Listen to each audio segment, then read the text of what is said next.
This is my circuit, which is called LED control with LDR and Arduino. It consists of several components which are Arduino Uno, LED, LDR, resistors, breadboard, and some jumper wires. The purpose of this circuit is to detect the changes in light intensity and triggers the LED bulb according to the input. So when it's dark,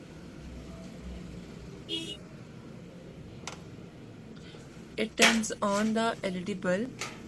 What basically happens is, in the darkness, LDR resistance increases, which decreases the ADC count, which triggers the LED bulb to turn on. Because ADC count is below the threshold level, which in this case is 500.